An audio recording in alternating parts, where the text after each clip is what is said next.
Hello tout le monde et bienvenue dans cette nouvelle vidéo. Aujourd'hui on se retrouve pour une vidéo où je vais apprendre à articuler. Non, je rigole, c'est mort, c'est pas pour aujourd'hui. Aujourd'hui on se retrouve pour une vidéo où je vais essayer un petit challenge que j'ai vu beaucoup passer sur Booktube, notamment le Booktube anglophone il y a un moment. Et j'avais très envie de le faire déjà à cette époque là, mais je sais pas, je le faisais pas. Et donc là je me suis dit let's go, motive-toi, parce que c'est quelque chose qui a l'air très chouette et qui m'intrigue beaucoup, qui m'intéresse beaucoup. Vous l'avez vu dans le titre, c'est de savoir combien de livres j'ai lus par pays et d'essayer d'augmenter ce score. Sur Livre Addict, vous avez, si jamais vous êtes familier de ce site, une petite carte qui vous indique combien de nationalités d'auteurs vous avez lu. Je trouve l'interface pas hyper bien pensée, pas hyper bien faite pour plein de raisons et c'est pas vraiment le sujet de la vidéo, mais je trouve quand même l'idée très bonne. Donc je suis contente que l'interface existe, même si évidemment elle pourrait être un petit peu améliorée. Et j'avais envie aujourd'hui de parler de ce challenge avec vous et de vous présenter ma petite pile à lire, on va dire, puisque j'ai sélectionné 5 livres que j'aimerais bien lire dans les mois qui suivent pour essayer de gonfler un petit peu ce chiffre et de lire plus de livres de pays différents, de pays que je n'ai jamais lus. J'ai aussi un truc dans ma personnalité où j'aime bien, quand il y a des listes ou des tableaux ou des choses comme ça, j'aime bien tout cocher, j'aime bien essayer d'avoir tout qui est complété. Voilà, n'hésitez pas d'ores déjà à vous abonner, à liker et à laisser un petit commentaire en me disant par exemple combien de nationalités différentes vous avez lu, s'il y a un pays qui se détache un petit peu du lot ou quoi. En fait, je suis quelqu'un qui a très envie de s'intéresser et qui a très envie de se documenter. Je suis quelqu'un, j'espère, d'ouvert d'esprit et de respectueux et de bien intentionné. Et donc j'ai très envie de me documenter, de m'intéresser et d'essayer de devenir une meilleure alliée et d'être le mieux éduquée possible. Donc si jamais je dis des bêtises aussi tout à l'heure, que ce soit sur des pays que je maîtrise mal, sur de la géographie que j'ai pas bien gérée, n'hésitez pas à me le dire. N'hésitez pas à me conseiller des livres aussi de littérature qui changent un petit peu, pas que des littératures occidentales. Ça me ferait super plaisir parce que j'aimerais bien découvrir plus de littérature. On va commencer tout de suite par regarder combien d'auteurs de livres j'ai lus, de livres de combien de nationalités. J'ai donc lu 613 auteurs différents de 46 nationalités différentes, donc je suis plutôt contente, c'est un bon palmarès. Je les ai classés par continent. Les listes elles sont pas hyper... Je suis pas très bonne en géographie. Autant l'histoire j'adore, autant la géographie bof. Des fois il y a eu un peu des redites je crois dans les listes que j'ai faites parce que je les ai prises sur différents sites et je crois que des fois il y a des pays qui se sont retrouvés 2 fois dans un continent. Par exemple, il y a un pays qui est en Asie et en Europe, il y a un pays qui est en Amérique du Sud et en Amérique du Nord. En Asie, j'ai donc lu de la littérature de 10 pays différents. Et je suis super contente parce que je m'attendais pas à autant. Je vais vous dire rapidement. J'ai lu du coup un livre du Cambodge, c'était D'abord ils ont tué mon père de Luang Wen. Je me souviens plus du tout son nom, mais ce livre m'avait absolument marqué. C'est une histoire vraie, c'est de la non-fiction, elle raconte son histoire. C'est terrible à lire, ça m'avait fait faire beaucoup de cauchemars, mais c'est vraiment une lecture que je vous recommande parce que elle est hyper importante à lire, hyper bouleversante. Ça parlait du génocide qu'il y a eu au Cambodge il y a pas très longtemps, dans les années 70 je crois. J'ai lu des livres de Chine. J'ai lu des livres de Corée du Sud, puisqu'il y a pas longtemps j'ai eu une petite passion Corée du Sud et je voulais lire de la littérature sud-coréenne. Ensuite j'ai lu des livres d'Inde, j'ai lu un livre d'Israël, un livre du Japon, un livre du Liban. Je sais pas si vous vous souvenez, pour ceux qui sont là depuis longtemps sur la chaîne, il y a à peu près 2-3 ans, j'avais une passion Liban et je cherchais plein de livres libanais, de littérature libanaise, et j'en avais lu un paquet, j'étais super contente. Aujourd'hui, je crois que j'ai de nouveau cette passion, mais pour la littérature vietnamienne. Mais ça m'arrive régulièrement de focus sur un pays et d'avoir une passion pour sa littérature, parce que d'ailleurs, pour moi, la littérature, c'est une manière de voyager. Je suis pas du tout intéressée pour aller un jour en voyage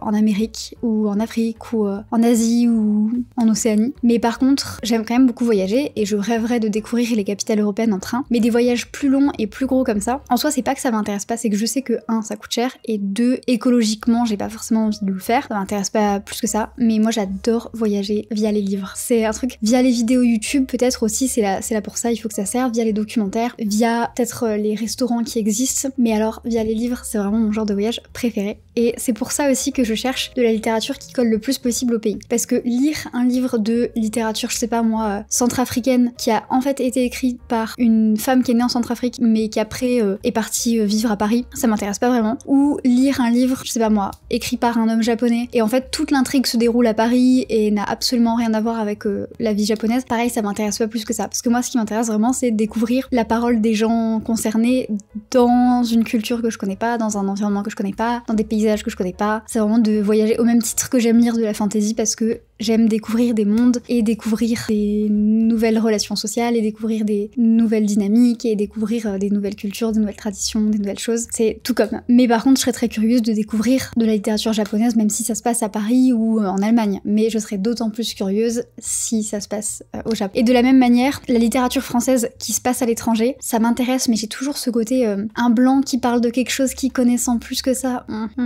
Je suis pas fan. Mais après, c'est à prendre avec des pincettes parce qu'il y a des gens qui sont hyper documentés, qui ont fait des recherches dessus, etc. Mais j'aurais toujours envie de privilégier la parole des gens qui sont concernés. Donc bon, vaste sujet, très compliqué, n'hésitez pas à en discuter avec moi en commentaire et à me conseiller des livres ou des essais ou des podcasts ou quoi que ce soit. Donc on est toujours en Asie, j'ai lu un livre russe, et enfin j'ai lu de la littérature vietnamienne. On passe à l'Afrique où j'ai lu des livres de 6 pays différents. J'ai lu l'Algérie, j'ai lu le Cameroun, c'était Les Impatientes de Djaïli Amadou Amal, incroyable cette lecture, très prenante. J'ai lu la République de Centrafrique, j'ai lu le Nigeria et le Rwanda, j'ai lu de la littérature de République du Congo. Ensuite en Amérique du Sud, seulement 4, alors là ça prêche un peu. J'ai lu de la littérature brésilienne, de la littérature chilienne, de la littérature jamaïcaine et de la littérature de République dominicaine. En Amérique du Nord, dont le classement que j'avais, ils ont Canada, États-Unis, Mexique, j'ai tout lu, voilà. États-Unis qui est étonné, hein, franchement.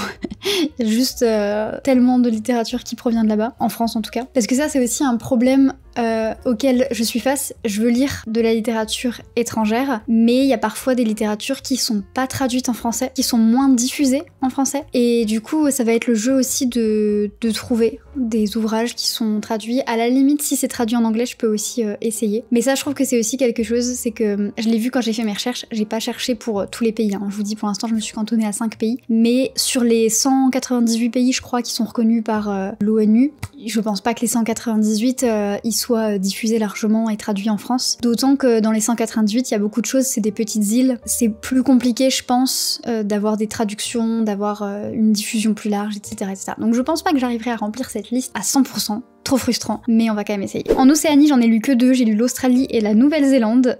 Bon, en même temps, c'est là qu'il y a plein d'îles, notamment. En Europe, j'ai lu 16 pays différents. J'ai lu l'Allemagne, l'Autriche, la Belgique, le Danemark, l'Espagne, la Finlande, la France, la Grèce, l'Irlande, l'Italie. Et d'ailleurs, j'aime beaucoup la littérature italienne et j'ai très envie d'en découvrir plus. La République tchèque, la Roumanie, le Royaume-Uni, la Suède, la Suisse et l'Ukraine. Et l'Ukraine, c'est notamment grâce à Vita Nostra. On a fait le tour de tous les pays. Donc ça fait un bon ratio quand même, je suis pas mécontente, mais j'ai très envie d'en lire plus. Et donc je vous présente maintenant ma pile. Pour l'Afghanistan, j'ai décidé de lire Danser dans la mosquée de Omera Kaderi, que je prononce probablement pas très bien, qui est publié chez 10-18, donc il est en français et en poche, donc c'est trop cool. Et apparemment, on suit 3 générations de femmes qui vivent en Afghanistan, et à travers ces 3 femmes, on va pouvoir voir des épisodes marquants de l'histoire de l'Afghanistan, l'occupation soviétique, la guerre civile, la première prise des talibans, voilà, ce genre de choses. Et du coup, je suis assez curieuse. Vous allez voir que la plupart des livres que j'ai choisis, ça parle beaucoup...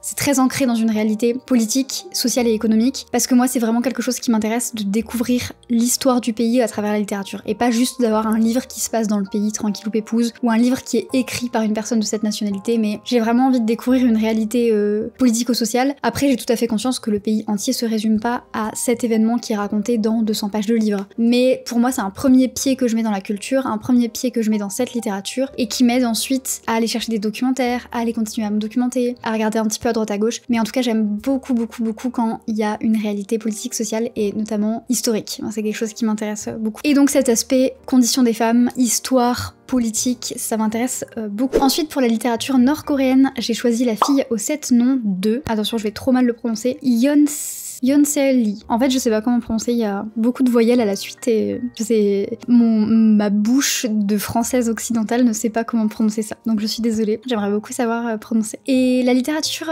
coréenne, ça m'intéresse beaucoup. J'ai lu pas mal de littérature sud-coréenne. Enfin, en tout cas, j'en ai lu 2 ou 3, pas mal, on va se calmer. Et j'adorerais en lire plus, je suis très curieuse. Mais la littérature nord-coréenne, c'est un peu plus compliqué, et voilà, je pense que vous avez compris pourquoi, hein, c'est un pays qui est sous dictature. Donc le peu de littérature qui est diffusée de ce pays-là, c'est une littérature qui est assez sous le coup de la propagande, qui est très politisée, voilà, il en sort que ce qu'ils ont envie qu'il en sorte. Et pour le reste, c'est des récits de gens qui ont réussi à fuir le pays. Et donc ici, on suit cette jeune fille, l'autrice qui raconte son histoire, en tout cas c'est ce que j'ai cru comprendre. Elle raconte comment elle a grandi en Corée du Nord, comment elle a subi la famine, l'oppression et comment un jour elle a décidé de fuir. Et elle explique, en tout cas dans le résumé, que fuir la Corée du Nord, c'est pas juste fuir un pays, c'est sortir d'une galaxie et rentrer dans une nouvelle galaxie, quoi. C'est vraiment, le monde est tellement différent et ça m'intéresse beaucoup. Après, c'est un peu difficile parce que comme c'est une situation qui est encore en cours, c'est très compliqué. Déjà que quand j'ai lu le livre qui se passait au Cambodge, D'abord ils ont tué mon père, c'était compliqué de me dire que ça s'était passé il y a pas longtemps. C'était un génocide qui avait eu lieu il y a vraiment pas longtemps. Mais alors là, quelque chose qui est encore en cours, ça promet d'être compliqué. Et de manière générale, je crois que là, c'est des livres qui sont quand même assez ancrés dans une réalité actuelle, malheureusement. Mais je pense que c'est aussi important de lire ces choses-là. Et c'est drôle parce que, en temps normal, je suis quelqu'un qui se documente pas du tout. Genre, je regarde jamais les infos, je les lis pas sur les réseaux sociaux, j'écoute pas la télé, je regarde pas la radio. L'inverse. Je regarde pas la télé, j'écoute pas la radio, je lis pas le journal et tout parce que ça me rend très anxieuse. J'ai pris la décision, là, il y a quelques années, de plus me documenter, ça me rendait trop anxieuse. Quand vraiment il y a des trucs giga importants, j'estime que les gens autour de moi me le diront parce que, genre, c'est tellement important que t'en discutes, tu vois, les gens discutent avec toi. Et sinon, vraiment, je regarde pas. Mais la littérature, c'est pour moi un moyen de m'informer. Et c'est plus facile, j'ai l'impression, avec la littérature, parce que je sais pas, il y a peut-être parfois le côté un peu lyrique qui apaise un peu, la distance du papier, de pas voir les images aussi, ça aide beaucoup. Mais en tout cas, ça m'aide quand même à garder un pied dans le monde, dans la réalité, à savoir ce qui se passe, voilà, à enlever un petit peu mes œillères de petite blanche occidentale et de savoir ce qui se passe dans le monde, parce que c'est quelque chose qui est important pour moi, puisque je suis engagée et j'ai envie de savoir ce qui se passe et de savoir quoi je continue à me battre pour défendre qui. Ensuite, pour la littérature iranienne, j'ai choisi 2 livres et je sais pas trop lequel choisir. On a Marx et la poupée de Mariam Majidi, et en fait Mariam nous raconte sa vie en Iran pendant les premières années de la révolution iranienne et comment après elle et sa mère sont partis rejoindre le père en exil, et là elle nous raconte ses souvenirs d'Iran et notamment l'abandon du pays, l'éloignement de tout ce qu'elle connaissait et le fait de devoir laisser derrière elle ses jouets, notamment ses poupées, et je pense que ça peut être assez intéressant de l'avoir sous forme de souvenir d'une enfant. Ensuite, de Shadort Javan, j'ai choisi Les putes voilées n'iront jamais au paradis, qui est un livre dont j'ai déjà pas mal entendu parler. Il était beaucoup passé, à un moment donné, je le voyais pas mal passer, notamment sur Facebook et tout, à l'époque où j'étais dans des groupes de lecture sur Facebook. Il a l'air assez provocateur pour me plaire et assez intéressant. On suit apparemment le destin de 2 enfants en Iran, et à côté de ça, on a l'histoire de prostituées qui ont été assassinées en Iran qui nous est racontée. Donc je n'en ai pas trop lu plus, je sais pas trop, mais c'est assez pour m'intéresser. La condition des femmes, tout ça ancré dans un contexte socio-politique, ça m'intéresse beaucoup, à voir ce que ça donne. Ensuite, j'ai choisi la Bolivie parce que je voulais prendre un max de continents, donc j'ai genre un pays par-ci, un pays par-là. Et là, j'ai choisi un livre qui s'appelle Les Tourments, écrit par Rodrigo Asboun. Et là, si j'ai bien compris, c'est une histoire vraie. C'est que des histoires vraies, j'ai l'impression. C'est une histoire vraie et il nous raconte comment sa famille s'est exilée en Bolivie puisque son père était proche d'une femme qui réalisait des films de propagande nazie, si j'ai bien compris. C'est la vibes dans laquelle on est. Du coup, je pense que ça peut être pas mal intéressant. Je sais pas trop, je suis assez mitigée pour ce livre. Il est très court en plus, il fait 114 pages. Mais j'étais assez intéressée par la dimension très politique et le rapport avec voilà, la Seconde Guerre mondiale et les liens que ça tisse, parce qu'on a beaucoup appris la Seconde Guerre mondiale via vraiment l'Europe et l'Amérique. Mais moi, je suis toujours très curieuse de savoir comment ça a pu impacter d'autres pays, que ce soit pas par l'après en fait et la migration que ça a pu engendrer, les retombées économiques, etc. Et je trouve que ça, on n'en parlait pas trop à l'école. Et enfin, le dernier pays que j'ai choisi pour, en tout cas cette première édition, à voir si je le refais et comment ça se passe, c'est le Sénégal avec Une si longue lettre de Mariam Ba. C'est un livre qui est assez court, il fait 176 pages et on y suit une jeune fille qui s'appelle Ramatoulaye, sachant que j'ai probablement mal prononcé son prénom, et elle est dans une période de reclusion traditionnelle pendant son veuvage et elle profite de cette période pour écrire une lettre à sa meilleure amie et en profiter pour retracer ses souvenirs et leurs souvenirs d'enfant. Et donc apparemment c'est un classique qui parle de la condition des femmes au Sénégal. Donc c'est juste tout ce que je recherche, de la littérature sénégalaise connue et impactante et la condition des femmes, je veux dire j'adore. Je suis très curieuse, très preneuse. C'est tout pour cette petite pile à lire, je vais essayer de les lire d'ici le mois de mars, avril. Après je veux pas non plus me mettre la pression, mais j'aimerais vraiment le faire, et d'autant qu'ils ont l'air très intéressants. Si vous avez des recommandations de livres, soit de ces pays que je viens de citer, soit d'autres pays que j'ai pas lus, soit voilà, en tout cas des livres qui sortent un peu de ce qu'on voit tout le temps sur les réseaux, dans le paysage éditoriale, une littérature blanche, occidentale, etc., etc. Si vous avez des choses à me recommander, n'hésitez pas, ça me ferait très plaisir. J'ai très envie de découvrir et je sais qu'il y a des éditeurs qui sont spécialisés dans les littératures qui sont pas occidentales, qui sortent un peu de ce qu'on a l'habitude de voir partout, mais j'ai pas forcément l'habitude de me tourner vers ces éditions-là, ces éditeurs-là, et en fait je sais jamais vers quoi me tourner. Donc n'hésitez pas à me conseiller, n'hésitez pas à me dire vous s'il y a un pays par-dessus tout qui vous intéresse, que ce soit à visiter un jour dans votre vie, trop Gaulle, ou s'il y a un pays dont vous aimeriez absolument lire la littérature par exemple. Sur ce, je vous souhaite à vous aussi d'excellents voyages littéraires, et je vous dis à très bientôt pour une prochaine vidéo.